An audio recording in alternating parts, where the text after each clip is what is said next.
All right, welcome everybody. Welcome to Talkin Investing. Welcome to a tough day in Bitcoin, tough day in the Bitcoin miners. Bitcoin was very red, went down all day today. The Bitcoin miners, not good. So we'll go through what happened today, why I think it happened today, what I think is going to happen next. It hit pretty much an exact spot, in my opinion, today.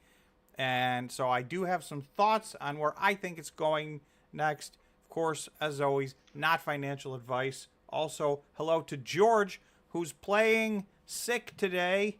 So yeah, special thanks to George for jumping in when he's not feeling well. You're looking at these Bitcoin prices. Well, you're not only sick from that, but he's actually sick today.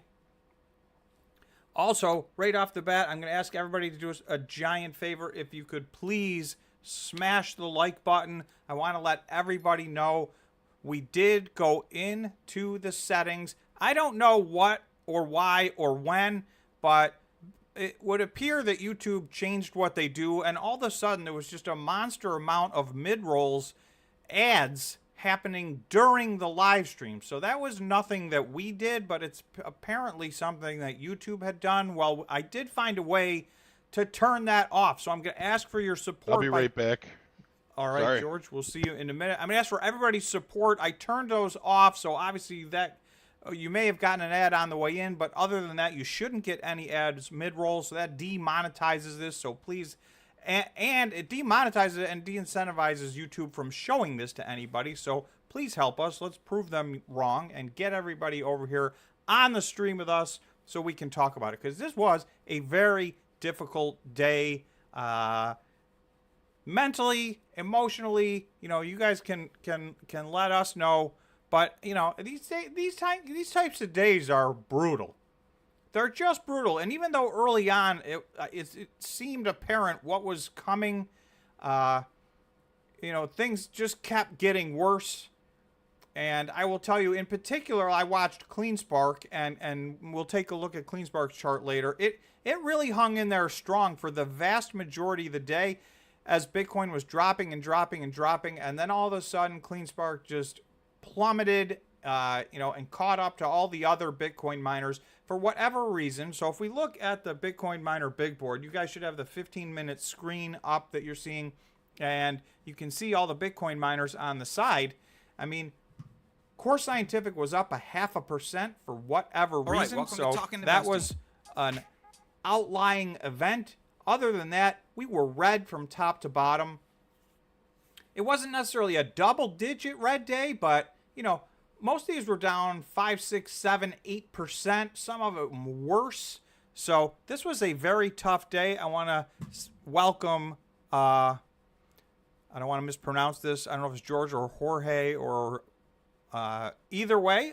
Thank you for joining the Talkin Investing Squad. Welcome to our membership.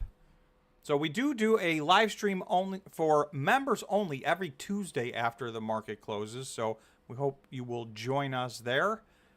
And I also see a lot of members on the stream. So welcome to all of you guys. Sour Melon Gaming, Bruce Seed, Barry, Crypto Fever, Cleanspark to 100, Robert Anderson, Eric, Sour Melon Gaming. I don't want to miss anybody. Robin, MicroStrategy to 20K, Eric, Crypto Fever, if I didn't already say that. So, and everybody, thank you and welcome all members. Of course, welcome to all subscribers. If you have not yet subscribed, also please consider subscribing. We talk about Bitcoin and the Bitcoin miners all the time on this channel. I know that has been a tough topic. This, you know, for Bitcoin today was tough. The Bitcoin miners, we're going to look at year-to-date numbers, and they are not good. I mean, they're just not good. We're now 15.5 weeks into the Bitcoin miners heading in the wrong direction, and you know, I'd like to get everybody's feedback on what they think is next. I'll tell you where I think we may be going, and you know, they're bringing the pain in a big way on us right now, and you know, I'm sure you guys are feeling it. I'm gonna put up a quick poll here, so give me just a second.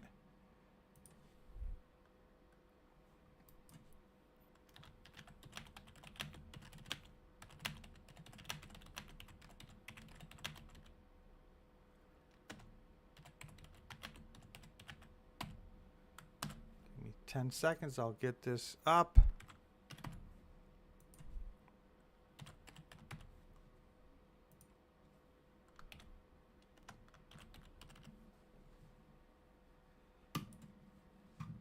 Okay, so first, let's start right off the bat. Let's see where everybody's at. What did you do with the Bitcoin miners today? Who did we buy? Were we buying? Were we selling? Were we holding?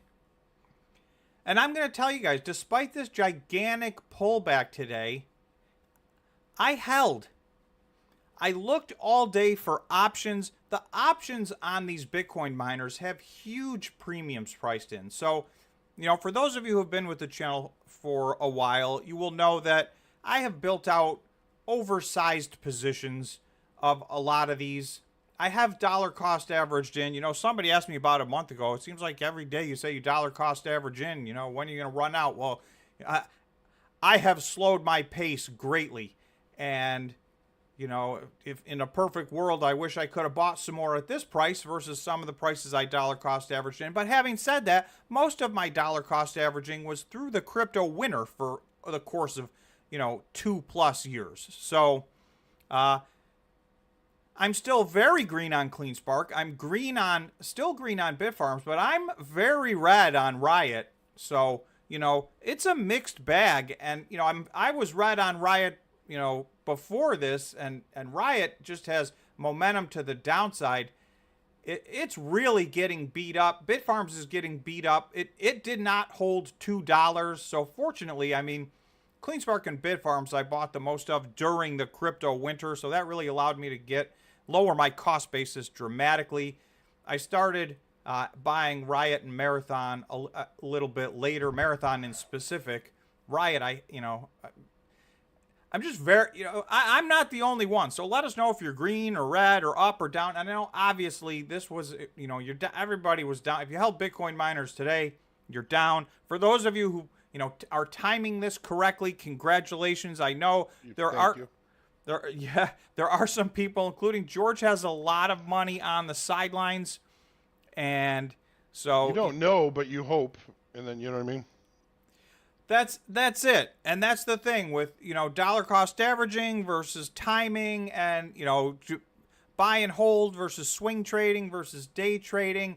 I looked long and hard. I really wanted to get some, you know, it's anywhere from 6 month to 1 year options on a few of these, because there are prices that are a steal. It's just the options have premiums. And every time I look to buy an option, by the time I'm done looking at it, I think, man, I'd be better off selling this thing than buying it. And that's so, you know, that means it's kind of priced at that point where it's a very difficult decision. So we'll see what happens. That's what I'm looking to do next if I do anything. I did just hold. I held on tight. You know, I don't think it makes sense after holding for all this period of time to buy, you know, after a horrible day/week like this one was. But, you know, it depends on when you bought in, you know, obviously everybody has a different tolerance. Some people's stop losses may have kicked in. Yes, it did. That's why I'm at that point. Yeah, so, I mean, this was a rough week. It's like they know. It took them this long to get it there. It's like they know exactly the dollar to get to, so that your portfolio is not what you want it to be, so that, well, obviously everybody wants to make money. They basically, they do know, and they know you know, everything takes longer than you want it to take. And Can I ask you a couple of questions? Absolutely. Fire away. I'll answer as best I can if I can. Riot, Bitfarms, Marathon, and CleanSpark were 4x in this next bull run? Riot, Marathon, CleanSpark, and Bitfarms. Yes. Will they 4x from where they are right now? Yes. You know, I can't say with certainty that all of those are going to 4x. My price target for all of those is somewhere in that neighborhood, and for some of them, it's more than that. So, you know, I think that's a reasonable expectation if, two gigantic ifs, at a minimum. Number one, Bitcoin needs to have, you know, its bull run. So if Bitcoin, doesn't do its thing, obviously all bets are off, and, the Bitcoin miners aren't going to do what they've done in the past. If Bitcoin does its thing and these guys execute and the four that you just mentioned have very specific growth plans. So we're going to be able to measure what they're doing. If they do what they say they're going to do, I see at $1.80, I mean, Bitfarms doesn't even get back to where it was in the last bull market if it 4x's from here. So, Cleanspark is the one that's run so much further out ahead of all the other ones, and we'll look at that chart, that it may have a more difficult time doing a 4x. Having said that, they put out a press release today that we should go through, and they just continue. I mean, they're just dominating. I feel like they do everything right. I know a lot of people did not like the massive stock dilution, but, including this press release today, I really think they've let us know exactly why they did this stock dilution and what we can expect. And I think they're going to be the biggest Bitcoin miner by the end of this year. By the end of 2024. Yes, Cleanspark. So that is my personal opinion. Are they in Paraguay? No. No, okay. No, and we'll go through. So, you touched on it. Bitfarms is getting crushed. And, it didn't do any worse than anybody else today, but it's already broke through, it broke under $2, which was, it's been doing very poorly. And it has a lot to do with the fear of what's going on in Paraguay. So to a certain extent, depending on your risk tolerance, Bitfarms could be a place, if you have a very high risk tolerance and you think that the Paraguay is not going to ban, and we'll talk more about this later. I don't just want to drop this out there, but there's some proposed legislation to put I don't want to say ban, put a moratorium, a 180-day moratorium on Bitcoin mining. So, that would be in direct conflict with Bitfarms' plans. Their growth plans over the next 180 days are in Paraguay. So, that would be a problem for them if that's how that works out. I don't think that that's how it's going to work out. I have a few articles that we went through with the members only that we can talk about today. I have my reasons why I'm skeptical that that is going to actually happen. But, I mean, the market's not wrong to price some risk into the possibility of that happening. So, if it doesn't happen, I think there's an extra bump out there for Bitfarms at some point if that news breaks. Obviously, if it breaks the other way, and there's a bunch of steps that have to happen before that would ever happen. So, that's sitting out there. I think, Riot, Riot didn't hold $10. Today it was teetering on not holding $9. I mean, Riot has gotten destroyed. And they're not alone. We'll do the year-to-dates. And, I mean, it's ugly. We can go to that. We can start out with that. I mean, if you want to see what the ugly picture is year-to-date, let's just go look at that right now, and then we can talk about it. If you guys can do us a gigantic favor, and please smash the like button. It helps the live stream out in real time.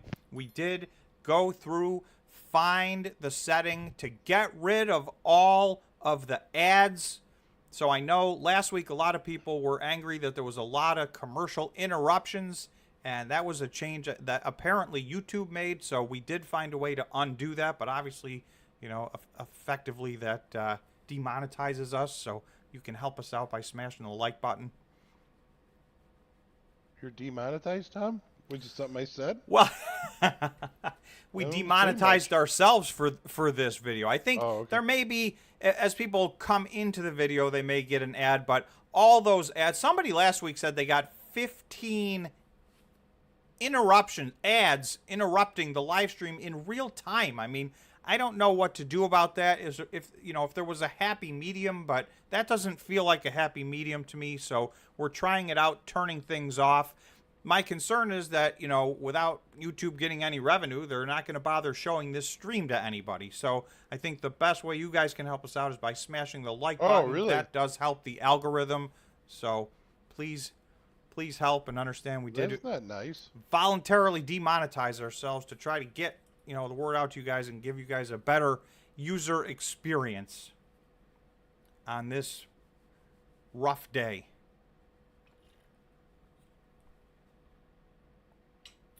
And yes, we are, you know, we're somewhere in the, okay, so let's look. George just called it on that poll. What did you do with Bitcoin this week? 46% held, 44% bought. So buy and hold, you know, that's 92% either bought or hold, 8% sold. So that was good participation. Thank you for participation in that poll. So, you know, this would have been a week if we were not now, you know, I don't want to say, you can't regret, you do what you do, but I have been dollar cost averaging in relentlessly. And because I'm going to go to the 1 day and then I'm going to go to the 1 year for all of these. So, yeah, of course, we'll look at that later. That's the DXY. We definitely don't want to see that right now. Okay, so here's my philosophy right now. Because I'm at the point where my Bitcoin mining positions are just so large as a percentage of my entire portfolio, I am going to wait to see if we break outside of a range before I start buying again. First of all, thank you, the real Gary Gensler, $2. Iranians and JP smoked the market. Ouch. Yeah, I mean, the Fed is this is all about the Fed. It's all about the dollar. It's all about rate cuts. It's all about, as George would pointed out to me before the stream, all of everything I just said is really all about oil. That's just what it is. So, you know, what? Stop your conspiracy theories, Tom. The thing is, you know, as we look at the inflation data, and let me see if I have that up or not. Since the 80s. Yeah, I mean, that's right. This is the same old story. It's oil. It's all about oil. And right now, you know, the oil is moving in the wrong direction. All right. The Fed, you know, we got CPI data out. We were expecting 3.4%. It came in at 3.5%. You know, to me, that does not sound like a big deal, but it was already up. The previous month was 3.2%. Obviously, the Fed's target rate is 2%, so they're not at that. We're not trending towards that according to their data. But the thing that to me, even if you don't look at the specific line for oil and fuel, oil's in everything. It's a part of every line on the entire CPI data report effectively, you know, because you have to move things from here to there. Oil just affects the price of everything. So, you know, the uptick to me, they just tend to follow oil, and the market, I feel like, just wildly overreacted to this, as is oftentimes the case. It seemed like for 3 or 4 months, the Fed and the CPI data became a little bit less important. And, you know, for 2 years, that's all anything was about. What's the CPI data, and then what's the Fed going to do? And that was the whole game. It seemed like people settled in, got a little better sense of that. But then things changed, right? We came into this year with the potential for, you know, the CME futures were showing the potential for maybe 7 rate cuts this year. That's down to now 50-50-ish between 1 and 2 rate cuts for the year. And yes, I'll say it before MicroStrategy to 20K even says it. He's been calling for no rate cuts, or 1 or no rate cuts, for the last 6 months. So, you know, now the market is starting to agree with him. If you look at, the CME watch tool, forget May 1st. That's I don't even know why this is at 4%. We're not getting a rate cut in May. That's just off the table. But you're starting to see, 72%, almost 73% probability, and this is, the futures watch tool, 73% probability we're not getting a rate cut in June. Then you go to July 31st, so 1 day short of being in August, you still have a 44% chance that we won't even have gotten our first rate cut by then. At least you're over 50%, with some of the futures building in the potential for a 50 basis point rate cut by then. But if I skip all the way to the last meeting of the year, you're going to see this. There's still 9% built into the futures that will get 0 rate cuts this year. 29% that we will get 1. So, that leaves about 62% that we're going to get 2 or more. So, 1 or 2 seems to be the most likely case scenario. There is a little bit of a scenario built in, 25% that we maybe get 3 or more. I think these numbers will change over time. I still do think we're going to get our 3 rate cuts. I'm in the, shrinking minority, but I think that the rubber's going to meet the road at some point here. They're pushing this off, and they have a little bit of the luxury. The jobs numbers seem really good. That gives them some cover. Inflation numbers are not good. That gives them some cover. But at some point, I believe certain other things will happen. As far as the overall economy goes, whether it be housing, automobiles, if we start to move into recessionary scenarios, we could see some sudden change in these numbers. And remember, these numbers do change. Just because this is what this says right now, these have changed drastically in the last 5 months. So there's no, these are not locked in any way, shape, or form. There's no reason to believe these couldn't change back to where they were, if circumstances change. That's why George's favorite expression, this is all a fluid situation. And as new information comes in, new data points come in,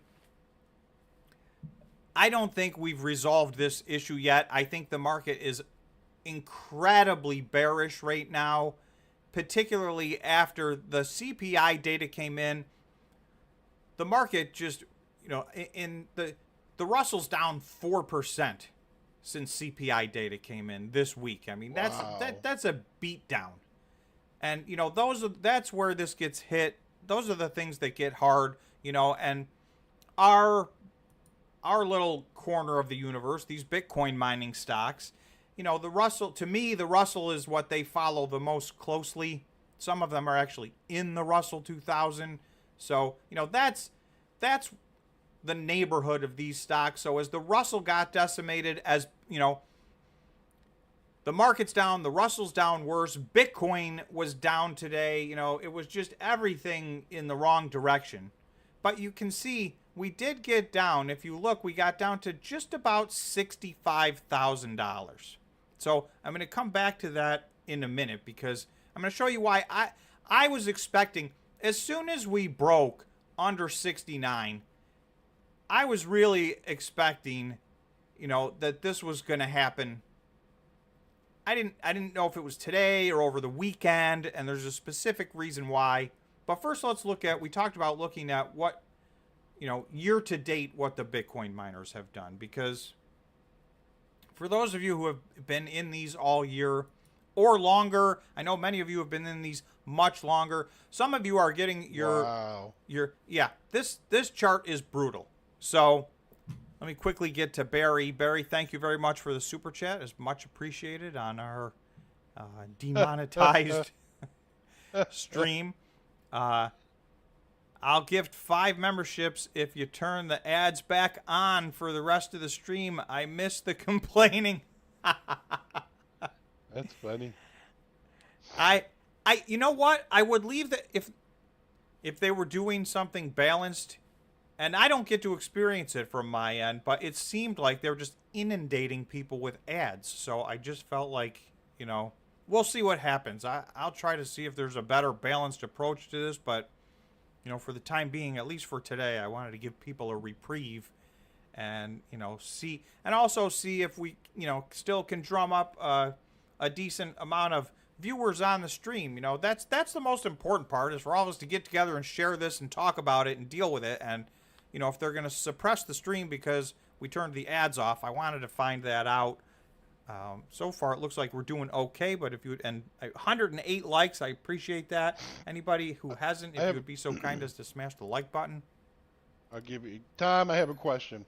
Yes. If there is a quote-unquote war between Iran and Israel, would that negatively affect the miners as well as the rest of the stock market? I think in the short term that would have a yes. I think it's my opinion. But what about Bitcoin? Why wouldn't Bitcoin go nuts? I just feel like right now Bitcoin is still considered. Bruno's agreeing. He's like, that should make Bitcoin go up. The thing is, I think that those of us who understand Bitcoin right. in theory agree that should make Bitcoin go up. I think it'll make gold go up. I think Bitcoin should be, acting like gold, and it's starting to do more of that. And it's been very resilient, and it has been. I mean, it's still the best performing asset. If I switch over to, here's the year to date. Here's all the indexes year to date. Including, gold and silver are having some of the best years they've ever had. This is as good as it gets for silver and gold. And still, here's Bitcoin, and this was as of last Friday. Here's Bitcoin decimating those results. So, and the S&P's having, as of last Friday, the S&P and the NASDAQ were having great years. The Dow, so-so. The Russell continues 3+ years now of just lagging and lagging. So I'm waiting for this to kick in, but everything that's happening is just kicking the can down the road. At some point, I do think the Russell's going to play catch up in a big way. But, the rate cuts getting pushed off, the dollar getting stronger in the form of the DXY, not versus inflation. Just a lot of things working against the Russell. The real Gary Ginsler, thanks for the super chat, said George needs to change his background for Bitcoin 70K. George deserves extra credit today. He's here. He's playing through his illness. I'm not trying to. I can't even go. I got a better one for you. I got a new one. Here we go.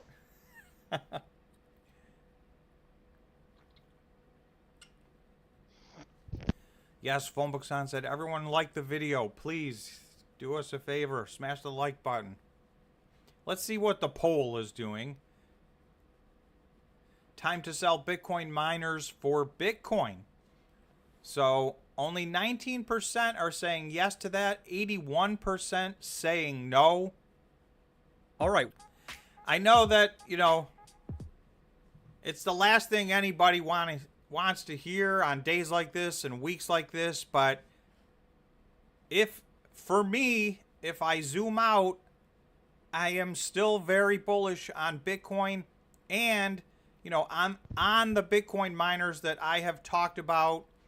I have said for now 17 straight months, I think there's going to be winners and losers post halving, but just to name a few, not financial advice. Obviously, as you guys know, don't do what I do, and I know all you guys do your own thing and you do your own due diligence. But, I think particularly the big three, Cleanspark, Riot, Marathon, I do believe those are going to do extremely well in this bull market. So I don't know when that kicks in. Obviously, we're now 15+ weeks into pain.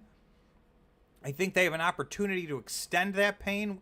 If we are almost exactly 1 week away from the halving. So I don't think it's going to work out. Oh, nice, George.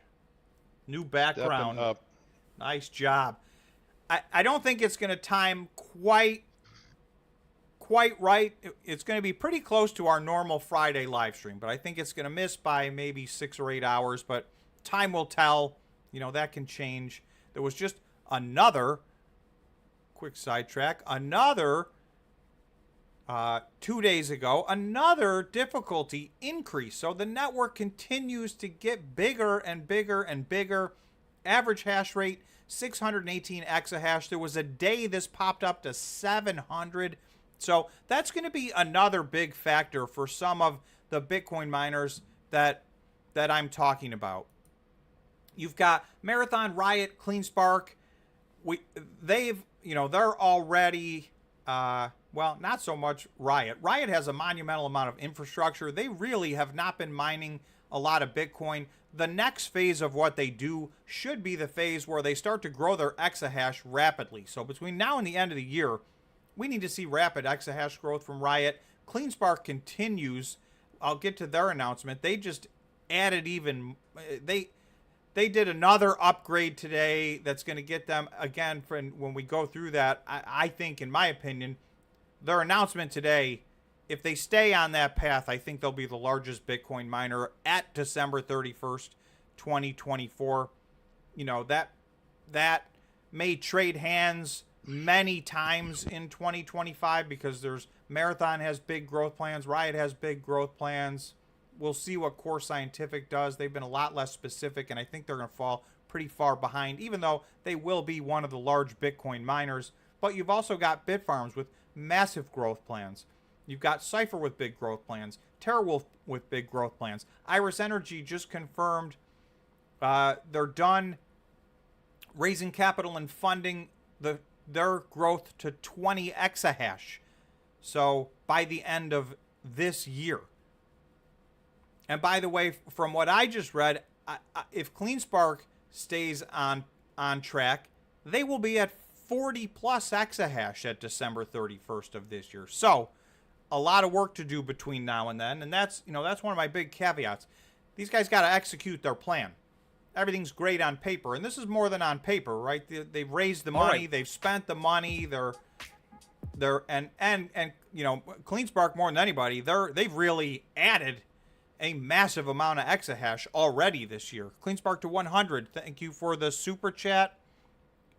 All right. Are you or George going to CleanSpark Retail Investor Day, May 30th at Norcross?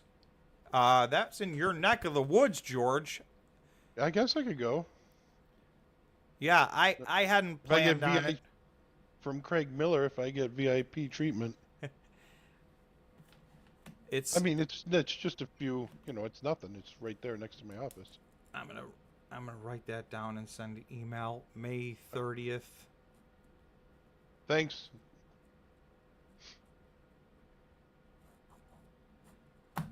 Yeah, that would be a good idea. I'm just extremely, CleanSpark did not hold $15 today. It broke under that. So again, I looked for some options. In specific, I looked for options on Riot, CleanSpark, and Bitfarms, and I just couldn't find anything that wasn't priced with such a massive premium. Kevin K, member for 12 months, said, "Wow, time sure goes fast.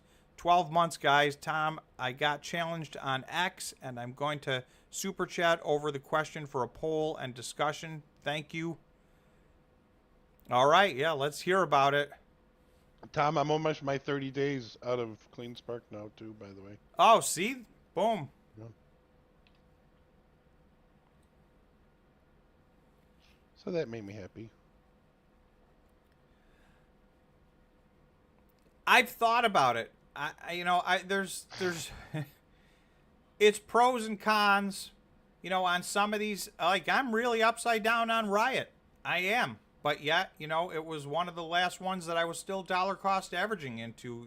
Six figures for me. I didn't this week, but I think last week I dollar cost averaged into a few, including Riot, and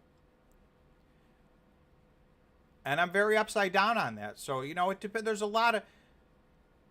Do you sell it and wait 30 days and get that loss? Do you And you know what? I might do that. And a part of that becomes timing the market, right? And it seems like it worked for you on what you put a lot of money on the sidelines, and I think that worked out. That was timed very nicely. But now the next 30 days includes most 20 of those days are going to be after the halving.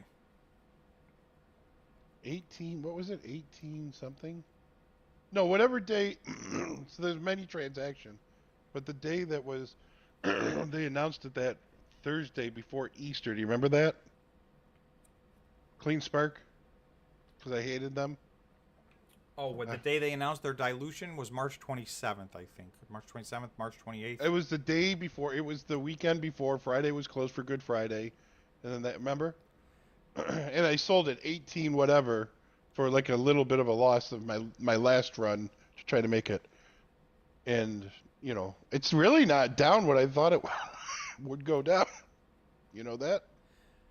Yeah, I think it's held on very well. But remember, it closed that previous day, I think, at like $21.20. Yeah. The day before that, it had intraday gotten up over $24.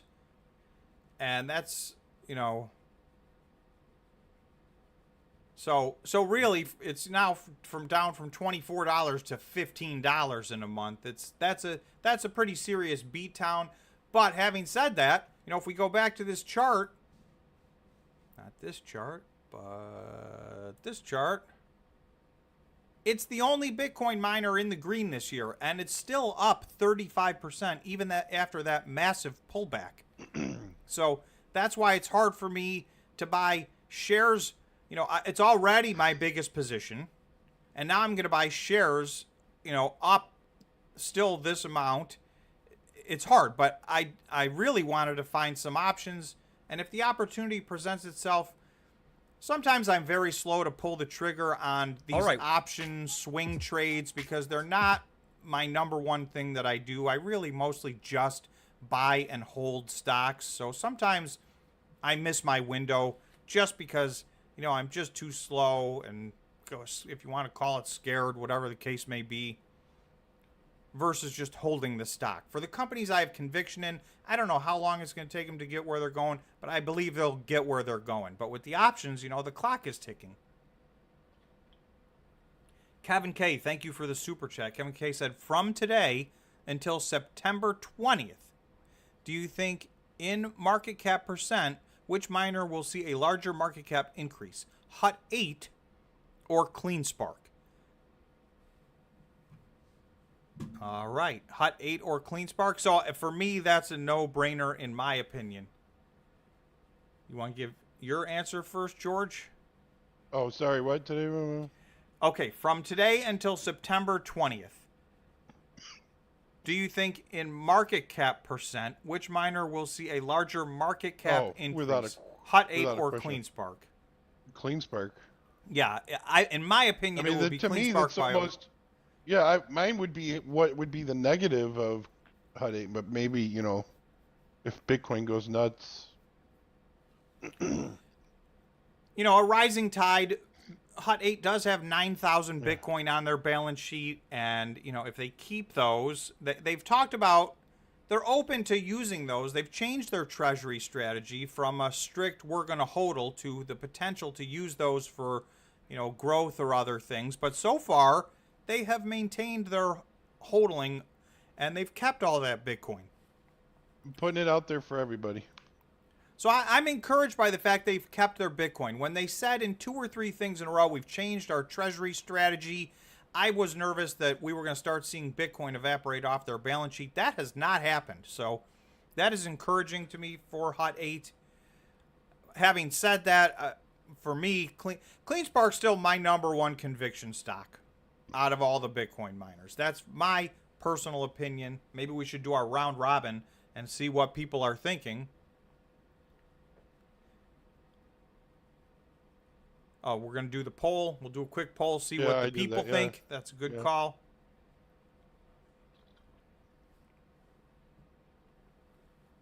Wow, I can't believe people. If you pick, tell me why, please. Not that I'm trying to put you on the spot. I'm just curious. You know, one of the reasons to pick Hut is they have, I'm going to call it 700 million, 688 million. So they have a $700 million market cap. So as a percent, right, when you compare that to, you know, if I go to Cleanspark,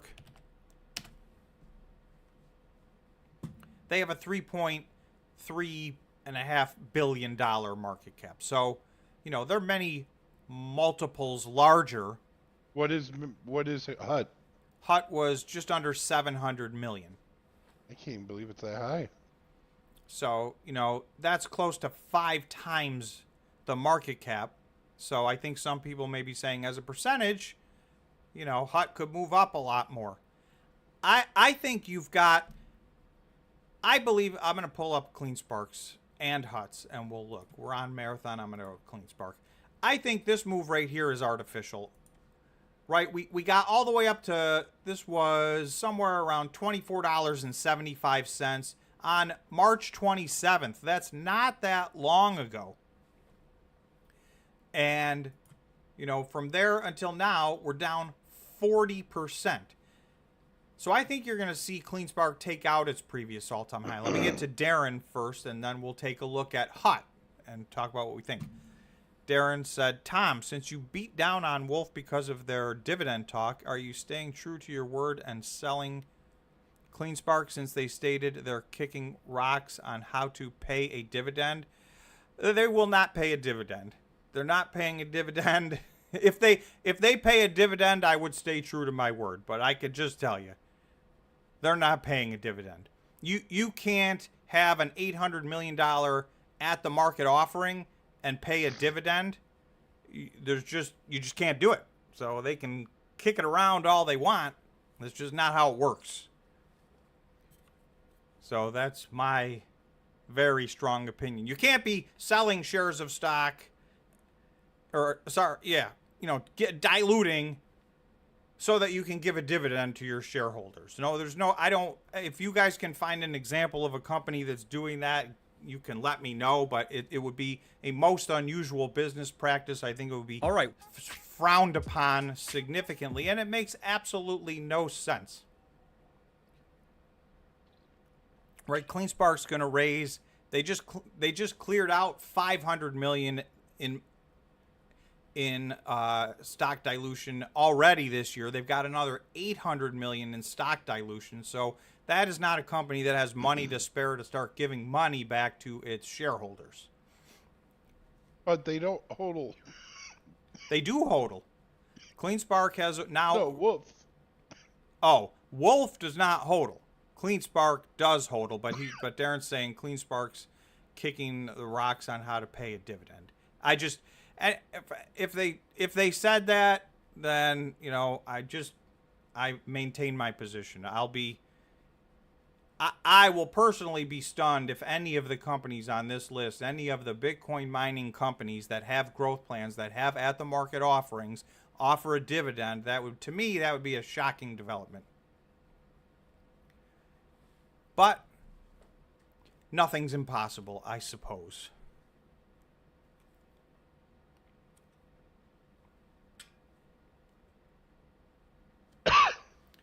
Darren saying, agree to disagree. That came directly from the mouth of the executive chairman. I'm not saying they didn't say something like that, and I think if they did, they shouldn't have. It's just a ludicrous notion. I mean, let's do a poll. Do you think that a company should both dilute their shareholder and pay them a dividend? I mean, that's a bizarre, I'd go so far as to say that's a bizarre scenario. So you're saying it's wacko? I've never seen it happen ever. I'm not saying it's never happened. Maybe somebody could go find the exception that makes the rule. It's just not how this works.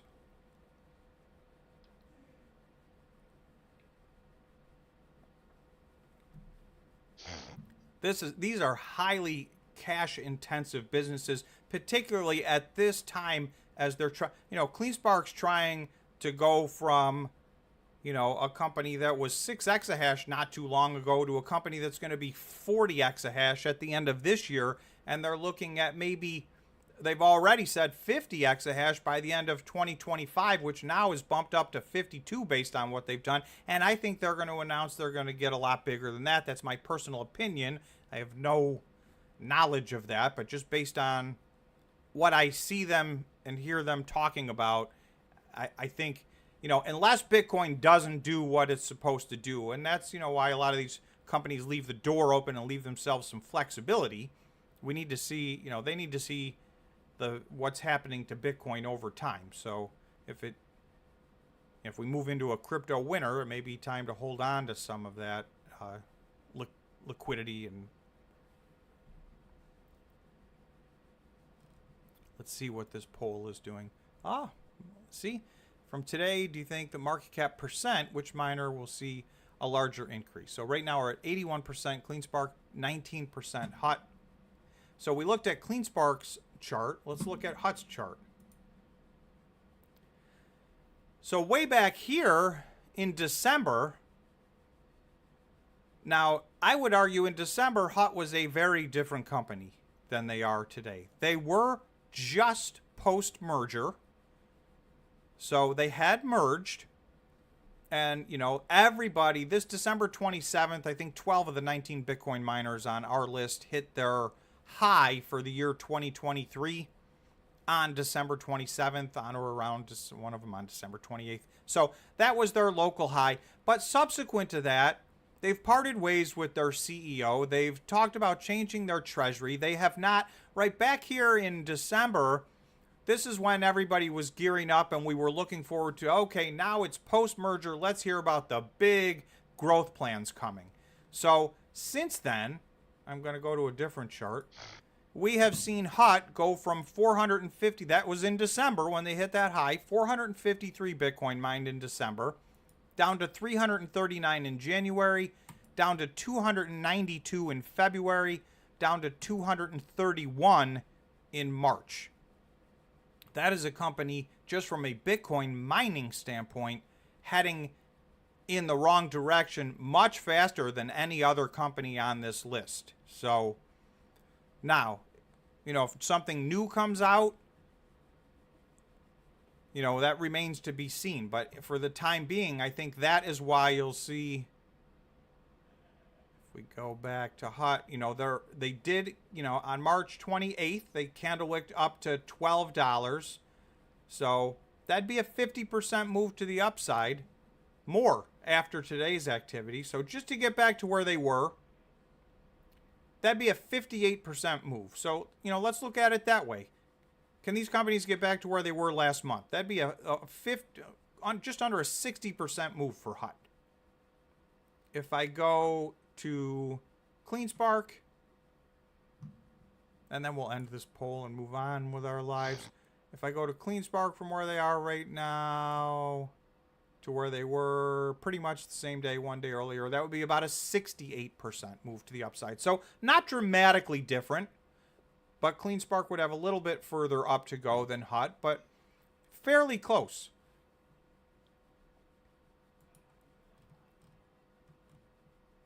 So the one thing you'll notice is if you go back to the December 27th high for CleanSpark, they've decimated that high, right? They're now, you know, to the next peak, they went up 80-something% versus, so, you know, and obviously they drastically increased their exahash and the amount of Bitcoin they're mining and all those things. Whereas HUT, from their December high to their March high, that was actually down about 34%. So for the time being, in the short term anyway, they seem to be companies moving in different directions. Now, HUT has a very strong balance sheet. They've diversified their revenue streams. I'm just not sure exactly what that company's going to look like. So I do think, you know, if Bitcoin goes up, they'll go up with it. Number one reason is they have 9,000 Bitcoin on their balance sheet. So I'm not saying I don't think they're going to do well. To me, I would answer CleanSpark, and 83% have the same answer.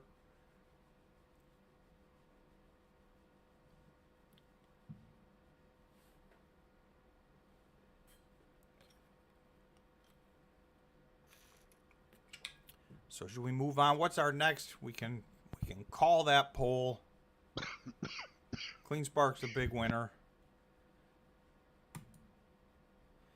And then, George, should we do our round robin? What's everybody's highest conviction? What stock or what Bitcoin miner are people buying next? Because this has changed dramatically for us over the last, really in the year 2024. And I won't bias it by talking about it. We'll do the poll first and then talk about what's happened in previous polls. And then if we go back to here, because we didn't really go through this in detail, you know, some of these large Bitcoin miners, Marathon, which is still the largest by market cap, they're down 31. I didn't put Marathon on. I'm going to put that in the next poll. Okay, so what Bitcoin miner? So let's see. Are people buying next? On this round, we got CleanSpark, Riot, TerraWolf, and Bitfarms. Those are popular. Miners. So let's see how that does. So the best performers on this, obviously, we got CleanSpark that's actually green. That aside, Cypher's down only 7%. But remember, this is in the same time period. Bitcoin, as of 4 o'clock today. Oh, you know what? I don't know that I updated that price. So that number's wrong. I got to fix that number. That's more like 48%. So just everybody understand, Bitcoin did pull back a little bit from here. So, but in comparison, you've got Bitcoin way up, whatever it is. You've got Cypher down 7%. And other than CleanSpark, that's the best performing Bitcoin miner. TerraWolf down 15%. DMG, I don't know that anybody is even invested in that in our group. They've been one of the stronger performers. They're a much smaller, they're, micro cap stock. Their exahash, the amount of Bitcoin they mine, all that stuff is much smaller numbers. But they have a decent balance sheet as well, in my opinion. Then you've got Marathon down 31%. This is year to date this year. So, it's the reason a lot of people are extremely frustrated are you see Bitcoin up dramatically, and you see the Bitcoin miners, there's a bunch down in the 40% area. There's a bunch down in the 50% area. And then there's a group that I think the market is pricing failure in. And to me, it starts at Stronghold. So this is my personal opinion. I think the market has spoken. They are pricing in a significant chance of failure for Stronghold, Greenidge, Argo Blockchain, Mawson, and Any. Those companies are down between 57 and 67% just this year. So, I mean, those are dramatic moves to the downside. Now, some of these others are, pretty awful as well. DigiHost is down 49%. Bit Digital's down 51% year to date. I don't own any Bit Digital. I think that company's going to probably do just fine. That's my opinion. They have not given a lot of detail as to how they're going to grow their Bitcoin mining operations. They will not be to scale. There's 8 Bitcoin miners that, at least on paper, plan on getting to 20 exahash or more. And then almost from that 8, the next closest is less than half that. So there's a drastic drop off. That's why, I try to focus on those 8, because it's going to be hard for companies at 2 exahash, or even companies. Bit Digital talked about, and they've given no specifics and made no purchases, but they talked about, and they may have made a little one, so, but they've talked about getting to 6 exahash. And I think they're at 2.7 in their latest and greatest. So if I look, let me see if I have Tom, I made an hour. I'm going to take off. All right, George, thanks for doing your thing. Thanks for joining us while you're sick. Hope you feel better. See you, buddy. See you guys. Good night. Good night. All right, I'm going to switch. Let's see if I can switch.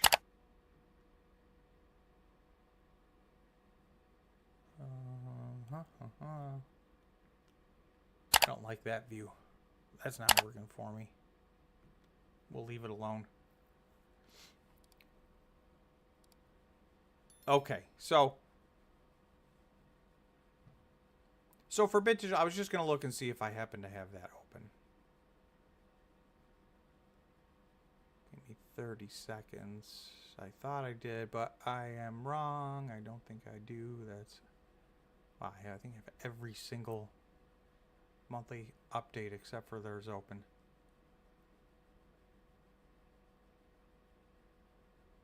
All right. Well, anyway, I think they're planning on getting to somewhere around 6 exahash. If I go to, Hive's one that's very interesting to me. So I do want to just take a look at that one for a minute.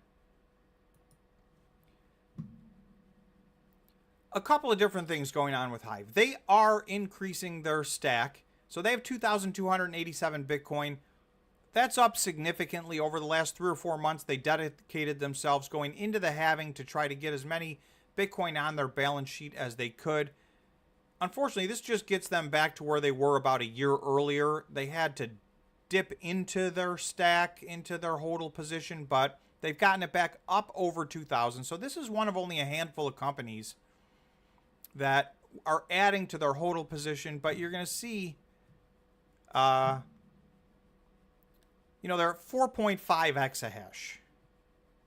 So,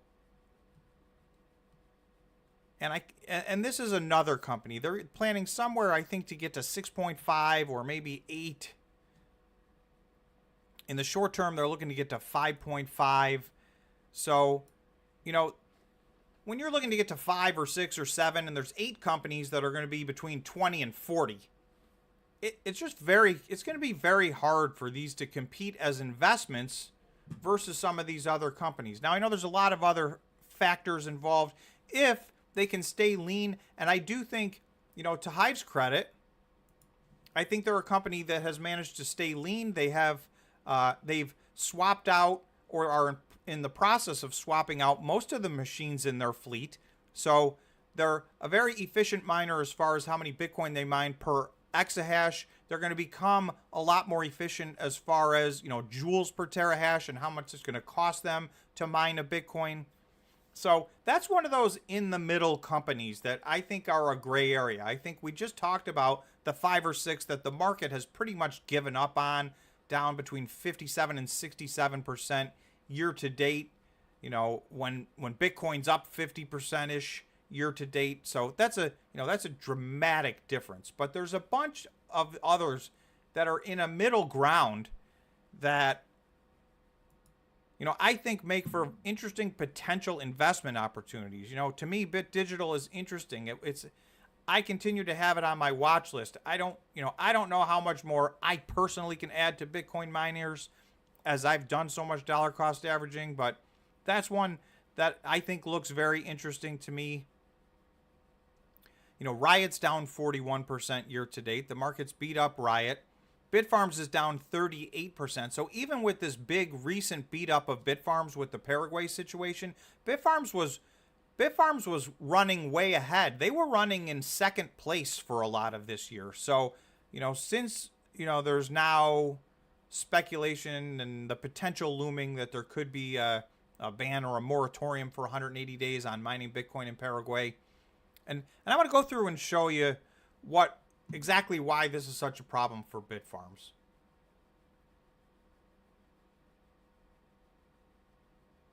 So if you go to, first let me go here. Bitfarms did have a press release today. Bitfarms reaches 7 exahash with completion of fleet upgrade. So they've swapped out some machines. They've added bigger, better machines. And so they've got from 6.5 to 7 exahash. They announced that today. And, they talked about their plans.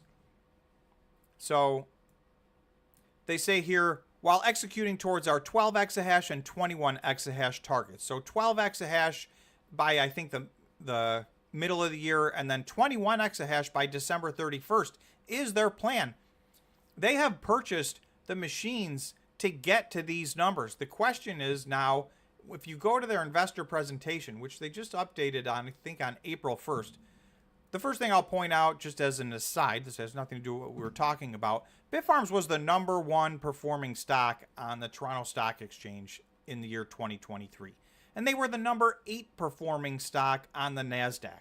So 2020, this from a stock standpoint, I know everybody always, one of the big comments I get is, why is Bitfarms lagging so far behind? And it does feel like that, and I think it has a lot to do with the fact that their stock price is so low. the movement from $1.70 to $2.50 doesn't feel like much, but as a percentage, those are big moves. And, they pushed $4 at one point this year. Now, they've pulled back. We see they're down 38% on the year, but that's not what I was here to show you. If you take a look at transformational fleet upgrade, so they were at 6.5 exahash. They just put out an announcement today. They're now at 7. But if you look at their growth to Q2, 12 exahash by the end of Q2. And that will get them down to, they continue to get more and more efficient as well. This is a key part of the Bitfarm story, in my opinion, as well. As these companies swap out the majority of their fleets and add so many new machines, they were at 35 watts or joules per terahash, which that just does not cut it. That's a problem post-halving. So by the end of the second quarter, they're hoping to get that down to 25. That's a massive improvement. And then down to 21 by year end. This is going to put them among the leaders. This is what the better, best of breed companies are going to look like post-halving. So the question is, with another difficulty increase and a lot of companies adding these high quality machines, how many machines are going to have to come offline? Are we going to get a little reprieve if I go all the way back and circle around to the global difficulty level where it continues to rise and the average hash rate? Are we going to get a little reprieve? Are there going to be a lot of machines that come offline? And, and if there are, that will help these publicly traded Bitcoin miners, that specifically the ones that stick to their big growth plans. Because if they're outpacing the growth of the network hash rate, right, that's crucial. That's the game plan here. So, if there's a little pullback while they're growing dramatically, so that's why I do think there's opportunity ahead. The market, I think, is pricing in the halving differently for Bitcoin than for the Bitcoin miners. Obviously, for Bitcoin, that's always been a big catalyst. But for the Bitcoin miners, in previous cycles, this is not the time they typically take off. It's later on down the road. So, historically speaking, what the Bitcoin miners are doing right now is very similar to what they did in the last, in and around the last halving. So, this halving doesn't look exactly like the last one. So it's hard to compare apples to apples and that kind of stuff. But it's one of the reasons I'm not that concerned. And also, as you look at just the underlying fundamentals, it's the same thing. If the story hasn't changed, then, I keep my conviction. Now, that circles me back to Bitfarms, because inside of this 12 exahash, you'll see this tiny little sliver right here. This is where they are right now. That's Paraguay. So Paraguay currently makes up almost nothing for them. Almost all of the exahash that they're going to plan on adding over the next, 3-4 months is in Paraguay. So you're going to see all of a sudden this tiny sliver becomes this giant orange piece right here. And then by the end of the year, this orange piece doubles again. And they break these out into numbers. You're going to see this is their current exahash. This is their delta or change, the additional exahash. So if you look where they're adding exahash, 4 exahash in Quebec, 0.4 in Washington, 0.9 in Argentina, 9.1 in Paraguay. So that's why the market's so concerned about this Paraguay situation. And I won't belabor it, but just to give you a little bit, Paraguay considers tightening regulations on Bitcoin mining. Well, that's an understatement. Let's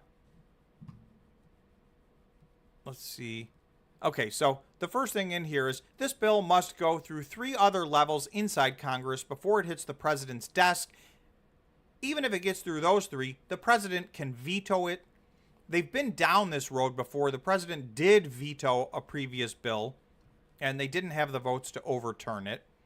And what they're looking at doing,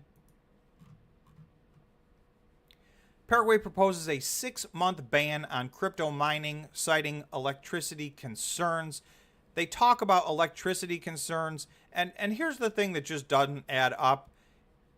In the past year, Paraguay's former president, Mario Benitez, said that Bitcoin suffered from a high consumption of energy with intensive use of capital and low use of labor.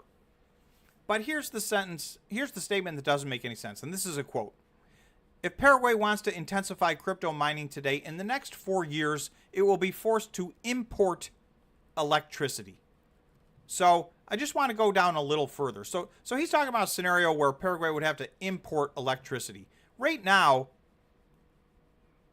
they're exporting 85% of the they have one dam that is it's the world's third largest dam. It's the vast majority of the power in Paraguay.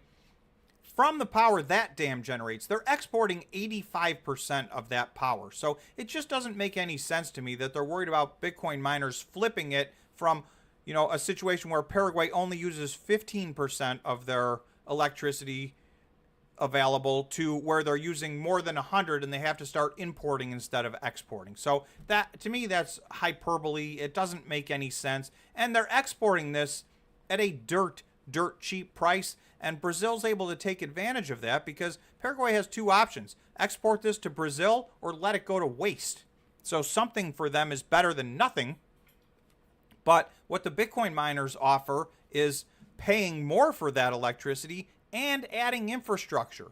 So I don't think this is going to happen, but that's my opinion. It's clearly on the table, right? They're talking about it, and it's been proposed. Now, you saw it's got a lot of steps to go through before it actually would be something that happens.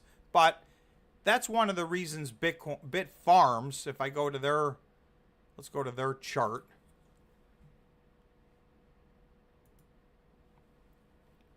So you'll see, they've taken from their peak back on February 27th, they are down almost 54%.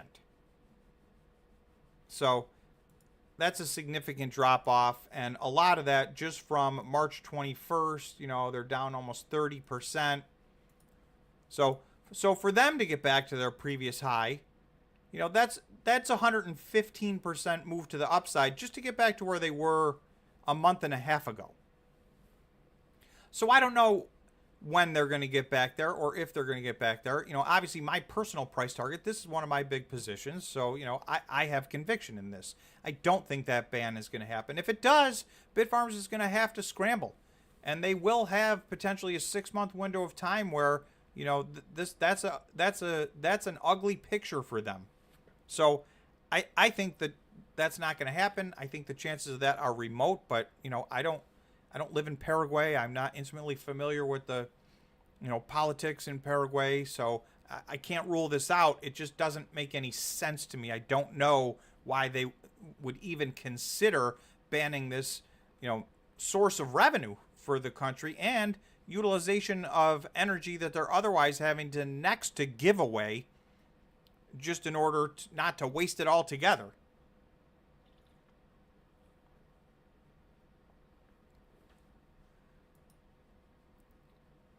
So the other company that had a big release today was CleanSpark. So first let me get to the poll. What Bitcoin miner are people buying next? So CleanSpark almost at 50%, 49%. So that is the clear winner of this poll. In second place is Bitfarms. So people seem to be willing to take a chance on Bitfarms. So just, for me personally, those are my two largest Bitcoin miner holdings. CleanSpark is largest and Bitfarms is the second largest. So I do also hold Riot and Marathon, and my smallest position is in Iris Energy. So we'll end that poll. And again, those are my positions, and those could change.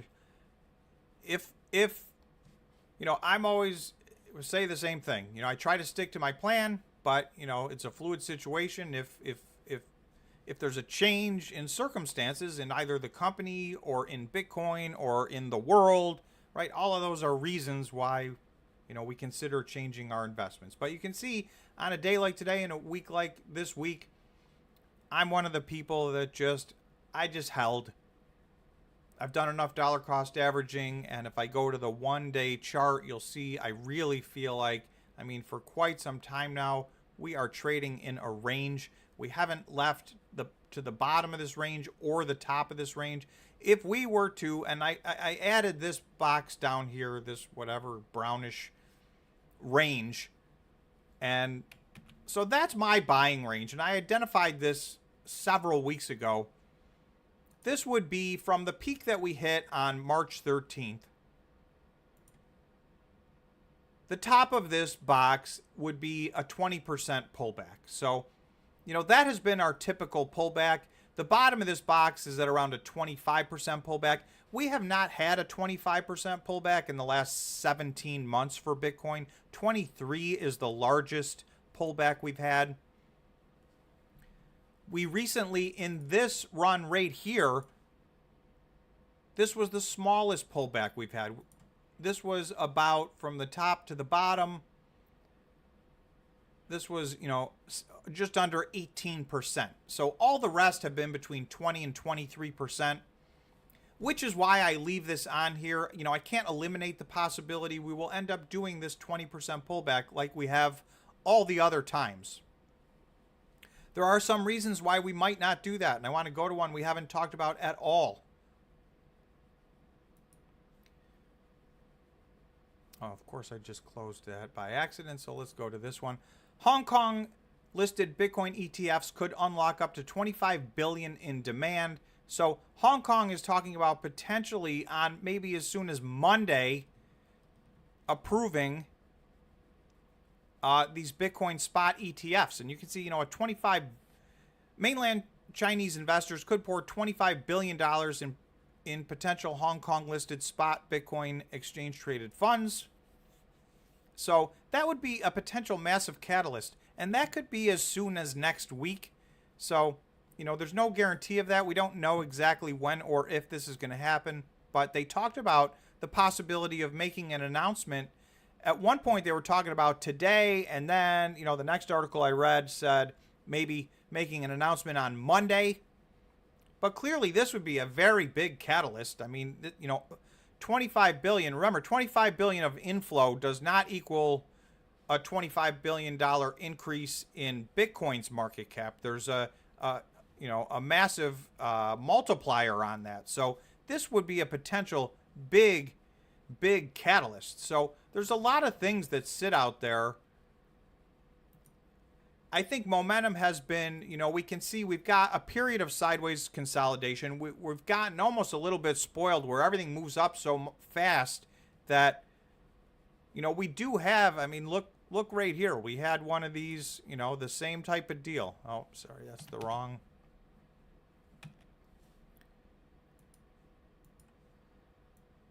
This was, this was from really the beginning of December until, the end of January. So a couple of months sideways and then a big move up.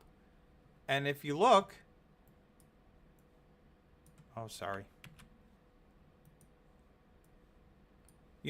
Very similar thing. We had a little bit of sideways activity, and then, we got a little move up, sideways, a move up, sideways, a move up. We've been doing that for, since November, December of 2022. It's pretty much been, and you can see these, you can see we talked about the 20% pullbacks. There's one, there's one, there's one. So, we've had some 20% pullbacks.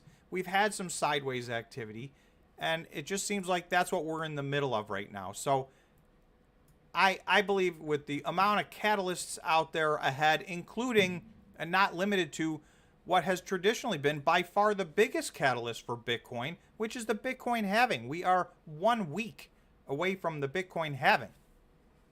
So typically the gigantic moves in Bitcoin happen sometime in the year after the halving.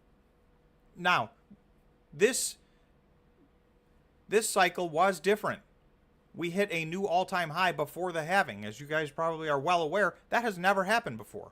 So, I would argue we're doing better this cycle than in previous cycles. Some people would argue we're doing this faster, we're doing it early, so they're expecting the same move. It's just coming sooner. Obviously, this was predicated by the fact that, the Bitcoin spot ETFs got approved in the US, and that has caused a massive inflow of money into Bitcoin. So I do think that accelerated this. That's why this has happened earlier. But I also do think, these ETFs, they don't go away. They are here to stay, and I think we've only just begun to see money flow into them. So, those could be a catalyst. I think that's a reason why I feel like we're not going to have a crypto winter next time around. Now, I'm not saying we're not going to have a bear market. Basically, typically all markets, all assets, they have bull cycles, bear cycles, but these crypto winters are something very unique to cryptocurrency. These 80 to 85% pullbacks, that level of volatility. Cryptocurrency, because it's such a brand new thing, it's still nascent, it's very, very early in the process. We are starting to cross some massive, massive thresholds. The spot ETFs were one of them. BlackRock has a spot ETF. That is something 2 years ago, BlackRock was, I don't want to say anti-Bitcoin, but I'll say anti-Bitcoin. So, that's a giant flip. You're talking about $9 trillion roughly worth of money under management, and that, and it's important to remember, it's not like, BlackRock's already done their thing. They didn't just flood all their money into the Bitcoin ETF on day one. That's money under management by their customers. They have very high wealth customers, and those people are going to move money, potentially in small amounts over time for a long period of time. So if, we get to the point where 1%, 2%, 3% of that pool of money goes in. Now we've got Hong Kong starting ETFs. That is another big pool of money. We've got interest rates staying stubbornly high, so we've got $6 trillion on the sidelines in money markets. That's a gigantic pool of money. We've got trillions of dollars in, endowment funds at colleges and universities that have not begun to their journey into the cryptocurrency universe. And for the most part, almost without exception, you're going to see that, everybody's first dipping their toe in the water is with Bitcoin. So, Bitcoin is still by far the largest. We'll take a look, and while we're at it, we can take a look at what, the cryptocurrency universe is taking a beating today. So if we look at 24 hours, you'll see Bitcoin's down just under 5%. Ethereum's down 8%. Binance coin down just 1.2%. But other than that, you start to get some rough numbers, and I'm skipping the stable coins. Obviously, they should not be moving at all. They're tethered to the dollar. So, but Solana down just under 12%. XRP 10%. Dogecoin 10%. Cardano almost 15%, Avalanche almost 15%, Shiba Inu 11%, Bitcoin Cash almost 13%. So everything got wrecked today pretty much. This was a brutal day. That's what happened to the cryptocurrencies. If you go over to the markets themselves, you'll see the S&P was down almost 1.5%. That's a big move for an index. The Dow down 1.24. The NASDAQ was down over 1.5%. And the Russell was down over 2%. So these were brutal moves to the downside across the board. Crude oil was up. Oil being now consistently at around $85 a barrel. That is rough. Gold did pull back, but I think it hit a new all-time high again today. It may have gotten over $2,400 at one point today. Let me just click in and see. Yeah, I mean, this was off to the races. $2,447, a new all-time high for gold. So it didn't close there, but intraday. So silver and gold, right? This is the inflationary. Oil's high. Inflation's not where we want it to be. And, this is when gold thrives. But even with that, we looked, Bitcoin's doing triple or quadruple what gold is doing, even with gold having, its best of times hitting new all-time highs.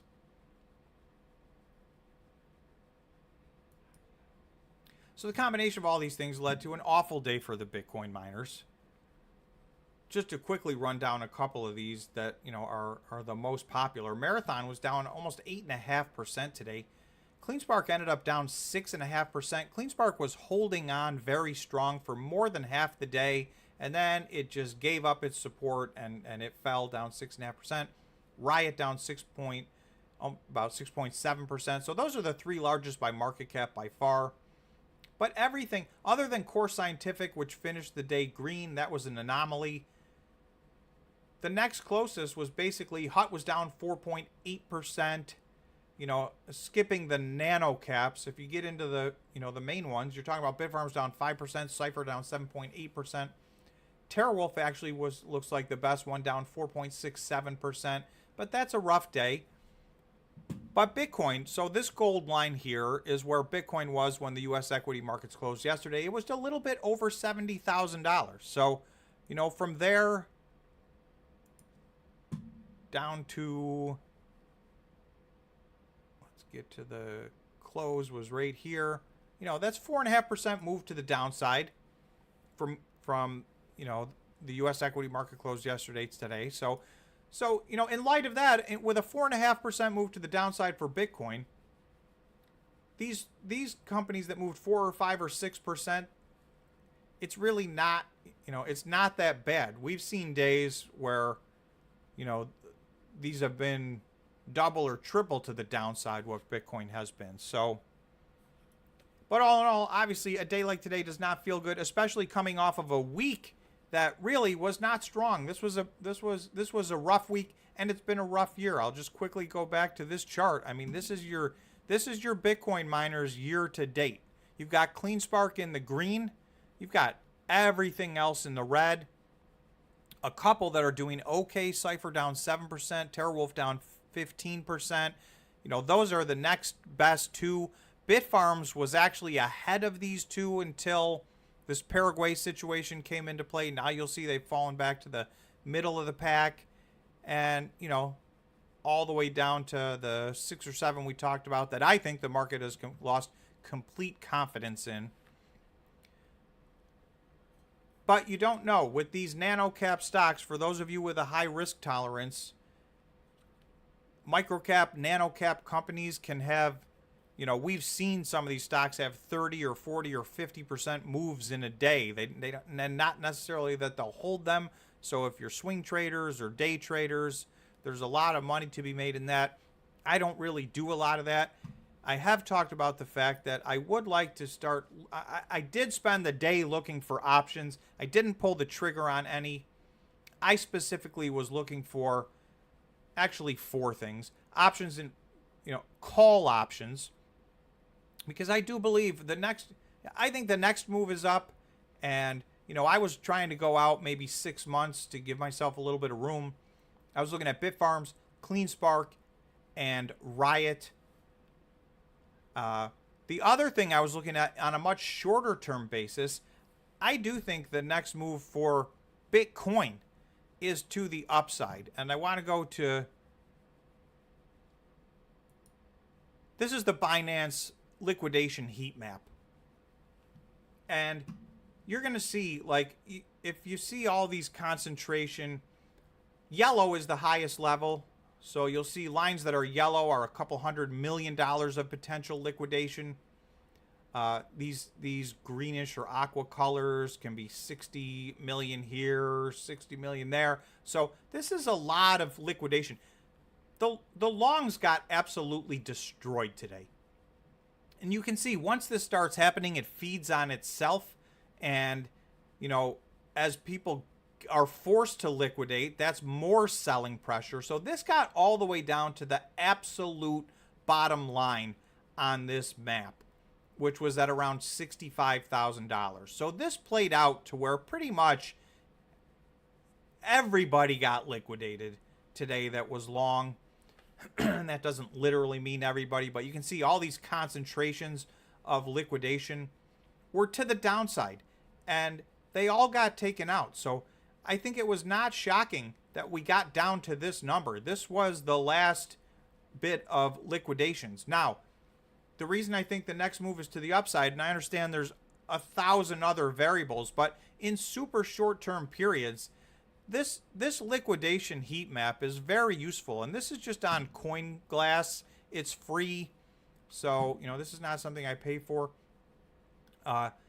Yellow being the highest concentration, you can see there's a massive concentration of potential shorts being liquidated somewhere in the $71,500 range. So I don't know what happens all weekend. I'm not sure when or if this happens, but these almost act like a bit of a magnet, and you can see it time after time. If you follow this over time, it's just incredible how often, and they're short-term moves. So this has nothing to do with where Bitcoin's going in the long term, as to whether or not you're bullish for the next 3 months, 6 months, year, whatever the case may be. But on shorter-term time frames, these concentrations of leveraged potential liquidations, Bitcoin gravitates to these. So I do think there's every reason to believe we'll run up to this. Now, whether that move happens over the weekend, and you don't get to benefit from the stock standpoint,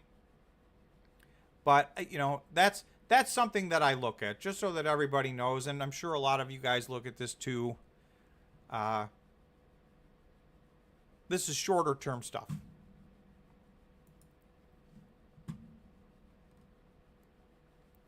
So let me just go through anything else that I may have had open here for today that we did not yet discuss.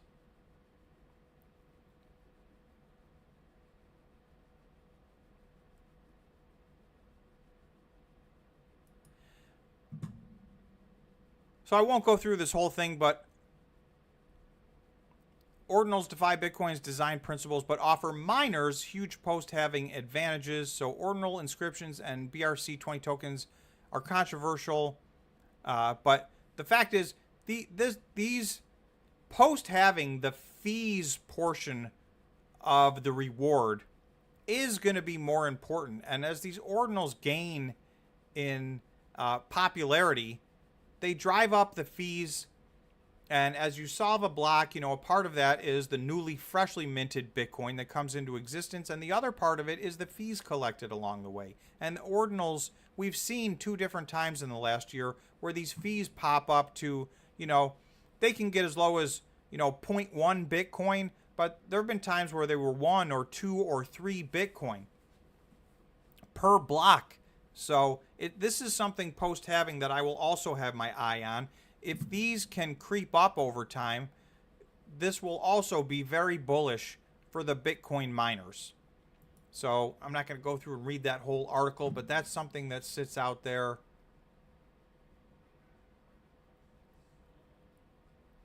And then this I thought was very interesting.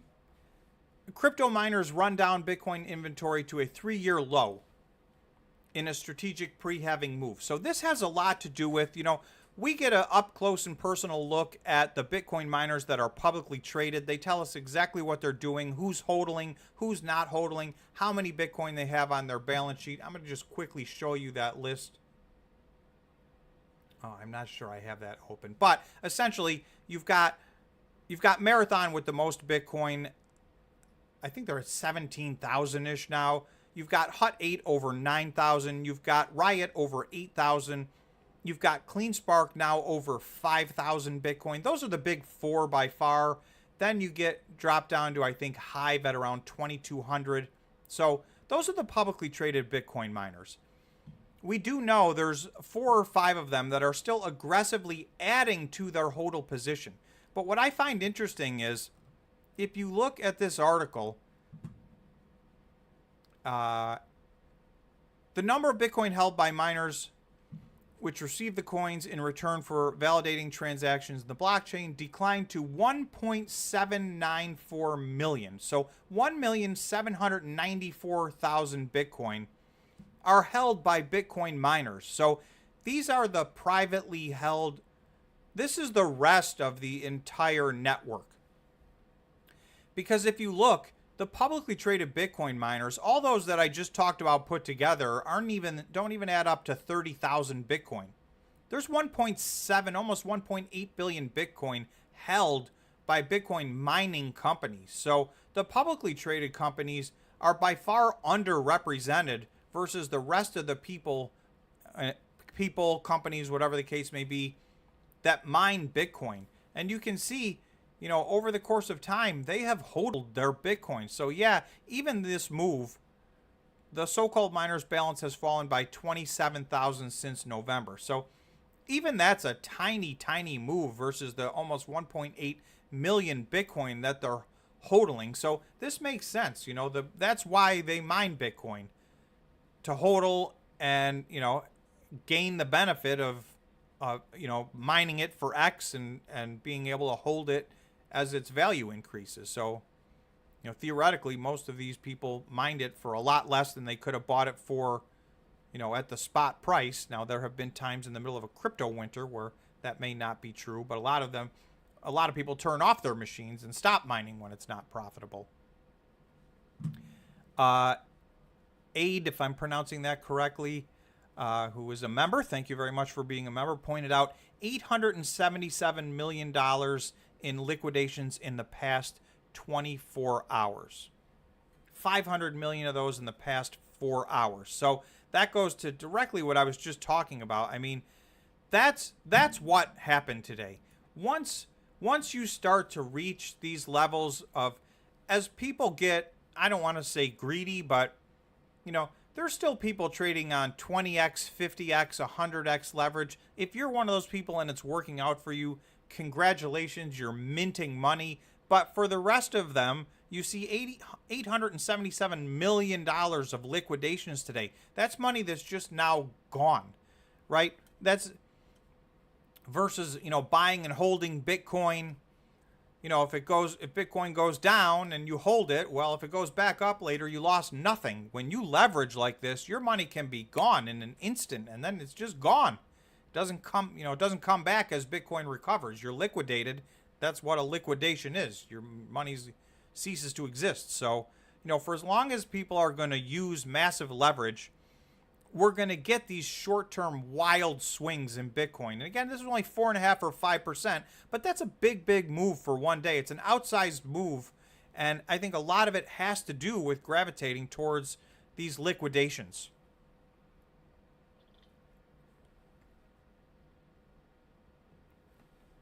So, yeah, let's talk about, somebody was asking, Robert was asking, did we talk about Cleanspark's upgrade? I still don't understand how they did that essentially for free.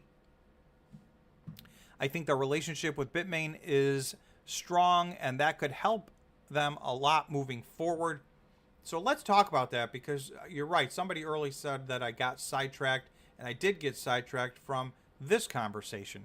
Cleanspark exceeds 17 exahash, exercises and upgrades the previously announced option for 100,000 Bitcoin mining machines. So there's a total of 160,000 machines. The first 60,000, all 160 were going to be the S21s. So those are, at one point they were the latest and greatest. They're still virtually the latest and greatest. They're, I believe, 17.5 joules per terahash, which is, that is half what the network is right now, or less. So extremely efficient machines. But what Cleanspark was able to do is, so there were two different orders. They ordered 60,000. They had an option for another 100,000. They exercised that option. They've actually already raised the money to purchase all these machines. So, but what they were able to do, Cleanspark today announced it has exceeded 17 exahash per second, and has exercised its option to purchase 100,000 Bitmain S21 Pros, or 23.4 exahash of machines. So the machine purchase is an amendment to an existing agreement with Bitmain announced earlier this year. The amendment allowed the company to purchase the S21 Pro model instead of the S21. So not on the first 60,000, but the next 100,000 machines, which again, this is 23.4 exahash. They were upgraded. So the rest of this says the cost per terahash is remained at the industry low price of $16 per terahash for the more efficient miner. So they did not have to pay more. They were just given this upgrade to the S21 Pros. And if we look at this, the S21 Pro operates at 15 joules per terahash, a 14% improvement over the S21 miners, which is currently the most efficient miner available on the market at 17.5 joules per terahash. The improved efficiency of the S21 Pro means that the company will still acquire the same number of machines, but with a 17% increase in hash rate, or approximately 3.4 exahash more hash rate. So if memory serves me correctly, they were targeting 38 exahash by the end of 2024. So with this additional, essentially for the same order of 100,000 machines, they're just going to get better machines, and it's going to add 3.4 exahash. So that's going to put them over 40 exahash at December 31st, 2024, if they can execute this entire plan throughout the course of the year. So, you know, if history is any indicator, it's very hard to stay exactly on track with these plans.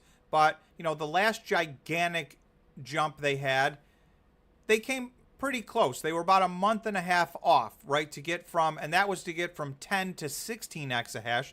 So in 2024, they've already, and now they just announced in this very announcement, you'll see that they're now at 17 exahash. So from February 1st to today, they've gone from 10 exahash to 17 exahash. So this is what I'm saying. This is why I still have, you know, and this is my personal opinion, I still have the highest level of conviction in Cleanspark out of all the Bitcoin miners. They seem to be executing. It seems like it's just good news followed by more good news followed by more good news. The one thing that you could argue was I don't want to say bad news, but you know, that the market reacted negatively is after raising $500 million already this year, they announced an at-the-market offering for another $800 million. So that becomes a question of how do you feel about management? Is management going to do the right thing with that money?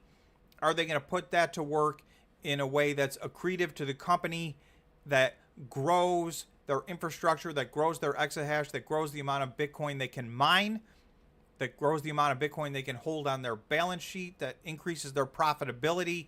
I think they have a track record of doing that. We just watched them go from 10 to 17 exahash.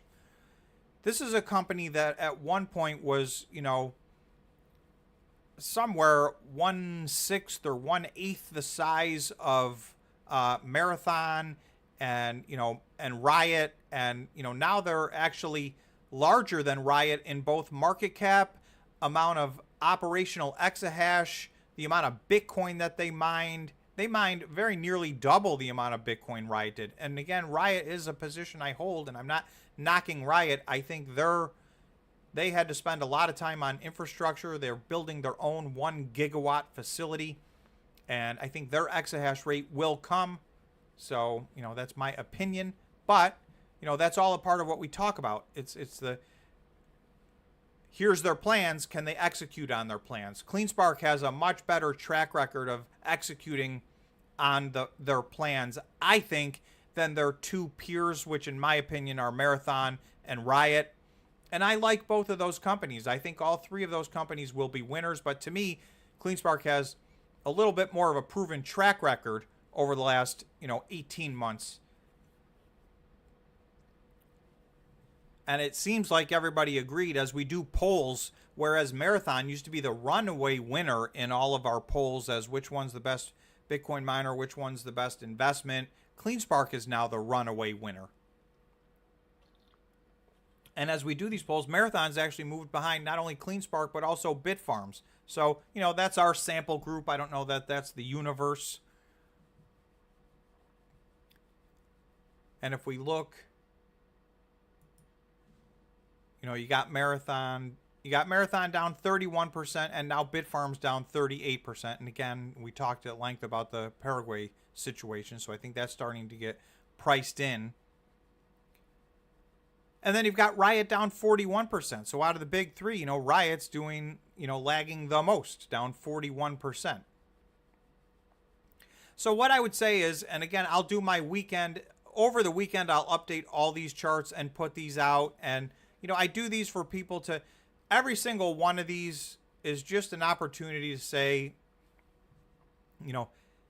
is there a way to look at this as something jumping off the page where you see a company that you like, you think, is operating at a high level, has good things going for them, but their stock is performing poorly because, as most of you guys know, company performance and stock performance do not always go hand in hand. In fact, they rarely go hand in hand. So what you try to look for, or what I try to look for as an investor, is companies that are performing well or that I believe have some catalysts on the horizon that the market has not priced in and the stocks are lagging. So, only you guys can decide which ones you think.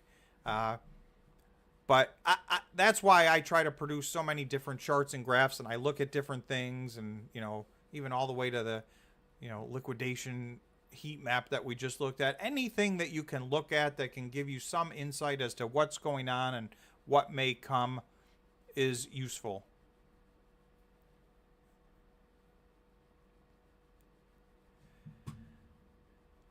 Darren S., thank you for being a member. Darren's asking, can you discuss CleanSpark's other filing yesterday regarding the other $500 million at the market offering? So I just glanced over this, and it looks to me like this was an administrative thing. And I believe all they were doing is announcing that offering is closed out. So there's no other at-the-market offerings that are open for CleanSpark. They're all either used up or expired. And this one, I believe the thing they put out wasn't even on the one that they just closed. So they did a $500 million at-the-market shelf offering, I believe, on January 5th, 2024. So this year. Well, they used that whole thing already. So they raised that $500 million. And so that one, the $800 million that they did after that was an amendment to this. So I think the other announcement they put out was clerical in nature, and it wasn't anything other than just there's no other at the market offerings. There's the current existing $800 million at the market offering. And I don't know how much of that has been used, right? They just put that out, I think it was March 28th. So, it's been a few weeks now. And I do not believe they're going to race through that like they did the $500 million. That $500 million was to lock down. They just bought 160,000 machines. And I think they grabbed that money to lock that down. This $800 million, if I have this open, I'm not sure if they talk about this in here or not. Oh, sorry, this is Bitfarms. They talk a lot about potentially very active merger and acquisition time coming after the halving, and that they believe a lot of opportunities are going to present themselves. So I don't think you're going to see them run through $800 million in 2024 without some very specific announcements as to what they're going to do if those opportunities arise. I'm more skeptical. I don't think there's going to be a lot of acquisitions. I'm not sure how many mergers there will be. And, so I'm less confident because of what,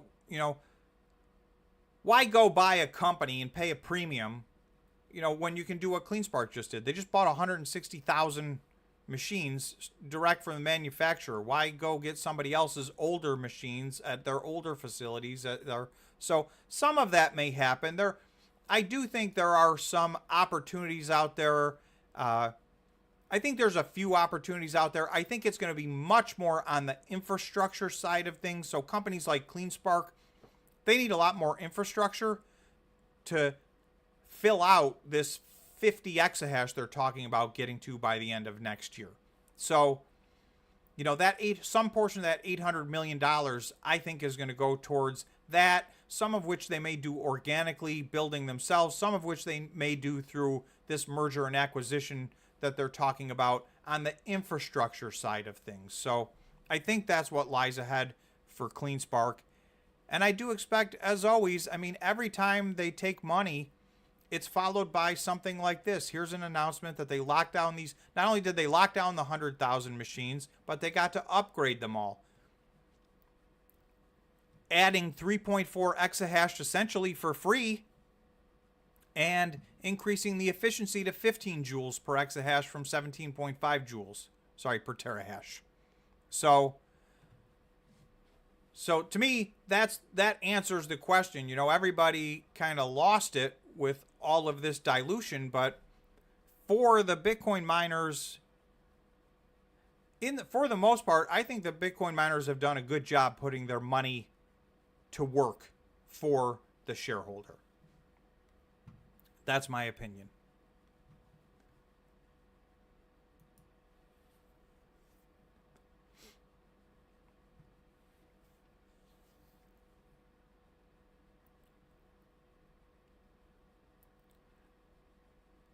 So I think I got through everything that I was going to talk about today.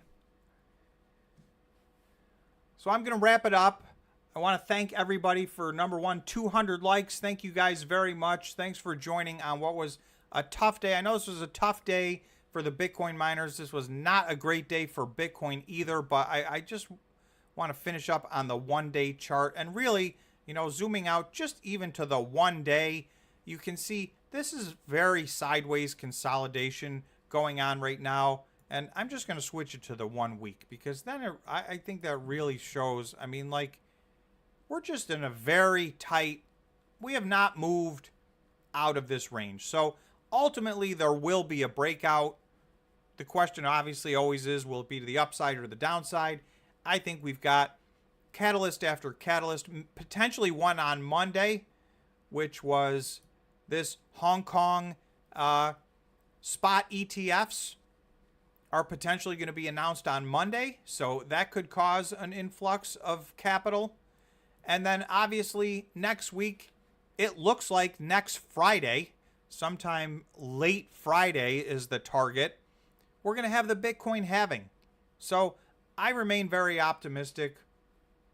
I know this was a rough week and today was no fun at all. Just as an investor, you know, I can't help it. I look at the portfolio and it was, it was awful. But in the big picture, I sold nothing. And I believe all of these, are going to end up in a place much better than they are today. So those are my thoughts. Thank you guys all so much for joining. I hope you guys have a great weekend. And you can look for, I will do, of course, the weekly update over the weekend. And if anything else is going on, we'll do, as always, impromptu live streams if something monumental happens. So you can look for those as well. Thanks again for joining and have a fantastic weekend.